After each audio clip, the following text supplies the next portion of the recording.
کتاب سے معلوم ہوتا ہے کہ مصنف عالم دین اور صوفی تھے۔ یہ کتاب ان کے کشف پر مبنی پیشن گوئیوں پر مبنی ہے۔ اس کتاب میں ایک باب خاص طور پر ہند یعنی ہندوستان کے بارے میں ہے، اور اس باب میں حضرت لکھتے ہیں کہ ہند کے کچھ علاقوں پر مسلمانوں کی حکومت قائم ہوگی،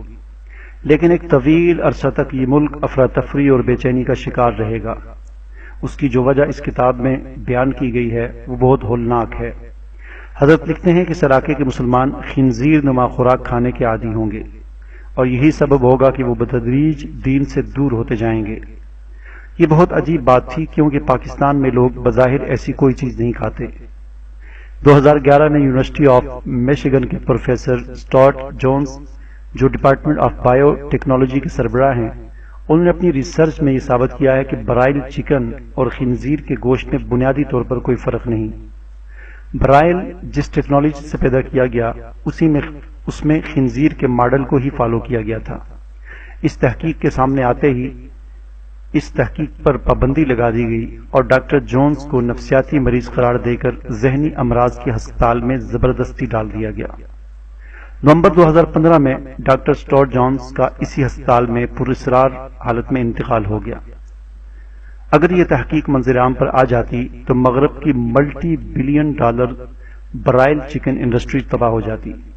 اس انڈسٹری کے بل پر انہوں نے مسلم ممالک میں اپنے ایجنٹس کو جیسے ارب پتی کیا، وہ سلسلہ بھی ختم ہو جاتا۔ اور سب سے اہم بات یہ کہ مسلمان حرام گوشت کھا کے جن روحانی امراض کا شکار ہو رہے ہیں، اس سے نجات مل جاتی۔ تو یہ جو مضمون کا ایک حصہ میں نے میجر ٹرائیڈ وسیم انور چودھری صاحب کا جو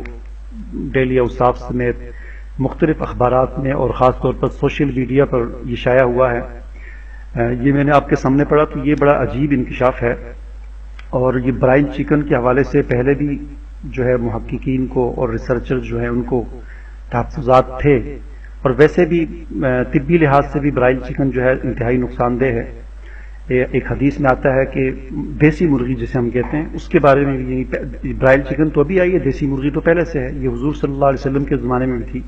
اور ایک حدیث ہے جس کا مفہوم یہ ہے کہ جس میں بتایا گیا ہے کہ جب بھی تم نے یعنی مرغی کھانی ہو، پالتو مرغی جو گھر میں رکھی ہوئی ہے، تو اس کو بھی کھانے سے ایک دو دن پہلے، ذبح کرنے سے ایک دو دن پہلے اس کو باندھ کے رکھو۔ اور اس میں حکمت یہ بتائی گئی ہے، اس کی حکمت یہ ہے کہ مرغی ویسے عام طور پر یعنی ہر قسم کی چیزیں کھاتی ہے، کیڑے بھی کھا لیتی ہے، گندی نالی سے گند بھی کھاتی رہتی ہے، تو اگر اسی وقت اسی طرح اگر آپ اس کو پکڑ کر ذبح کرو گے تو وہ گند جو اس نے کھایا ہوا ہے اس کے اثرات اس گوشت میں ہوں گے۔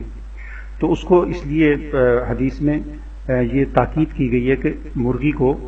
3 دن تک باندھ کے رکھو، یعنی اس کو باندھ کے رکھو، وہ اپنی مرضی سے کچھ نہ کھائے، اسے خود پاک غذا جو ہے گندم یا جو بھی صاف ستھری غذا اس کو کھلاؤ 3 دن تک، تاکہ وہ گند جو اس نے کھایا وہ ختم ہو جائے اس کے اندر 3 دن میں، اور اس کے بعد اس کو ذبح کر کے کھاؤ۔ تو اس اعتبار سے اگر دیکھا جائے تو یہ برائل چکن جو ہے، فارمی مرغی جسے ہم کہتے ہیں، ان کو جو فیڈ کھلائی جاتی ہے، یہ تو ایک عام سی بات ہے کہ یہ فیڈ جو ہے یہ ہمارے شہروں میں جو قصائی خانے ہوتے ہیں، بڑے بڑے مذبح خانے ہوتے ہیں جہاں پر پورے شہر کے لیے جانور ذبح ہوتے ہیں، تو وہ جانوروں کا جو خون ہوتا ہے، جو وہ خون ضائع نہیں کیا جاتا بلکہ اس خون کو اکٹھا کر کے فروخت کیا جاتا ہے۔ ظاہر ہے ذبح کرنے کے بعد جب جانور کو ذبح کیا جاتا ہے، خون کچھ دیر کے بعد جم جاتا ہے، وہ تو اس کو پھر اکٹھا کر کے بیچا جاتا ہے۔ اور یہ جو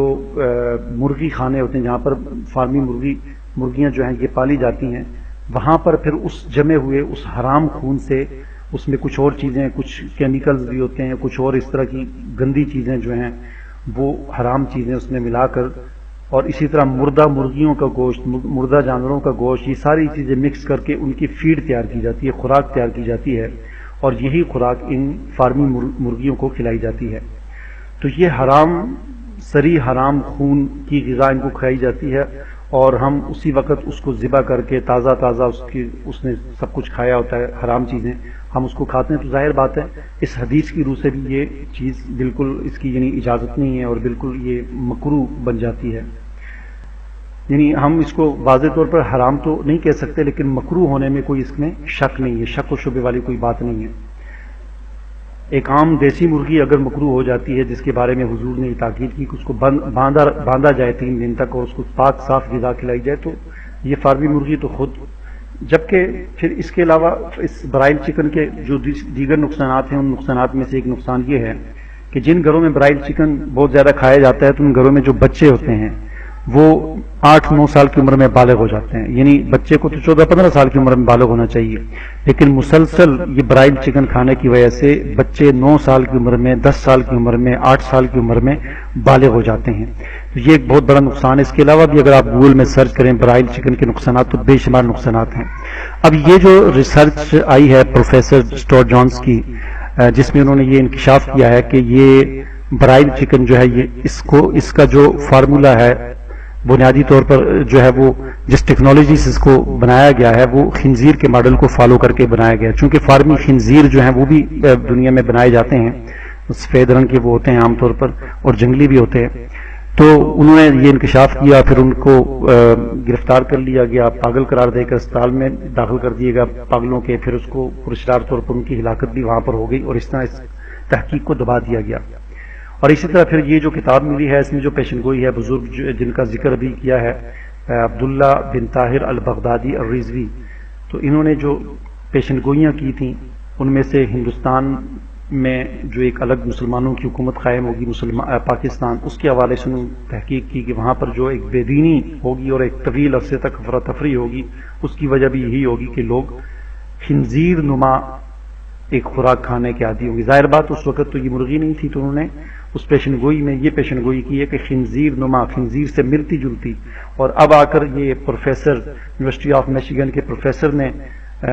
اس بات کو یہ مطلب انہوں نے کہہ دیا کہ یہ